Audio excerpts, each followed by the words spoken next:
Hello বন্ধুরা, আজ আমি ফিশ ফিঙ্গার বানিয়েছিলাম। তো ফিশ ফিঙ্গার এই শীতের দিনে খেতে কার না ভালো লাগে। তো চলো, আমি ভাবলাম তোমাদের সাথে রেসিপিটা শেয়ার করি। তো আমি এখানে নিয়ে নিয়েছি ফিশ ফিঙ্গারের জন্য 5টা এরকম ফিলে, মাছের ফিলে। তো আমি এখানে ব্যবহার করেছি সোয়াই মাছ। তো তোমরা যে কোনো মাছের ফিলে ব্যবহার করতে পারো। তো আমি মাছগুলোকে ভালো করে জল দিয়ে ভালো করে ধুয়ে নিয়ে কাঁচি দিয়ে আমি সরু সরু করে লম্বা লম্বা সরু সরু করে কেটে নিয়েছি। দিয়ে বোলের মধ্যে ওই মাছগুলোকে নিয়ে ওর মধ্যে একে একে মশলাগুলো অ্যাড করেছি।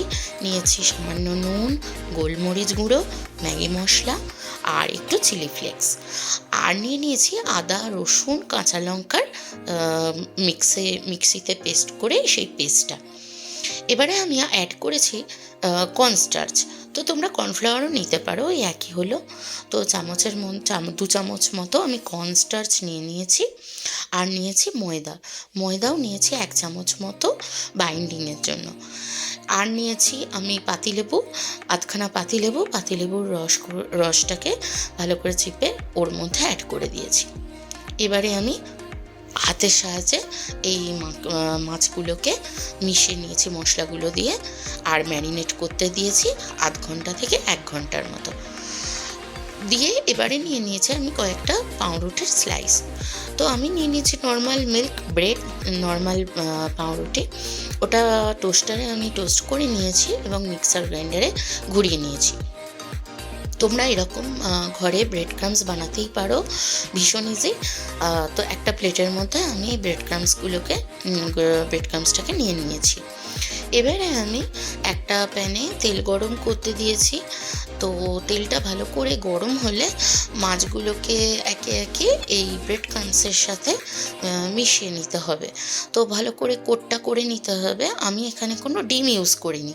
তো ওই জন্য একে একে মাছের এই পিসগুলোকে ব্রেড ক্রামসের সাথে ভালো করে মিশিয়ে নিয়ে একটা প্লেটে রেখে দিতে হবে।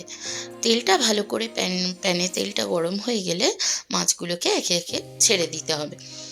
তো দেখো, আমি এই ক্রামসগুলোর সাথে মাছের পিসগুলোকে ভালোভাবে মিক্স করে নিয়েছি। দিয়ে পাশের প্লেটে একটা একটা করে রেখে দিয়েছি। আমার মাছগুলো ব্রেড ক্রামস দিয়ে তো কোট করা হয়ে গেছে। এবারে তেল গরম হয়ে গেছে আমার ওদিকে।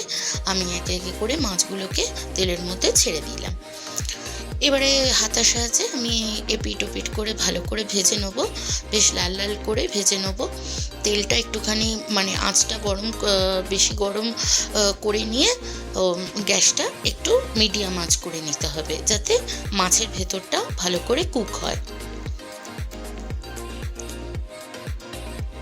আমার অলমোস্ট হয়ে এসছে। দেখো, গরম লাল লাল হয়ে গেছে মাছগুলো। তো এবারে আমি একটা বোলের মধ্যে এই মাছগুলোকে তুলে নিয়েছি। দেখো কি সুন্দর লাল লাল হয়েছে দেখতে, এবং ভীষণ ক্রিস্পি হয়েছিল।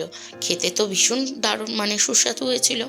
তোমরা এটা টমেটো কেচাপ, র্যাঞ্চ বা মেয়োনিজের সাথে তোমরা খেতে পারো। তো ভেতরেও দেখো মাছটা ভালো কুক হয়েছে, খেতেও খুব ভালো হয়েছিল। তো তোমরা এরকমভাবে ঘরেই ফিশ ফিঙ্গার করে নিতে পারো। আমার এই রেসিপিটা দেখে ট্রাই করতে পারো। Thank you.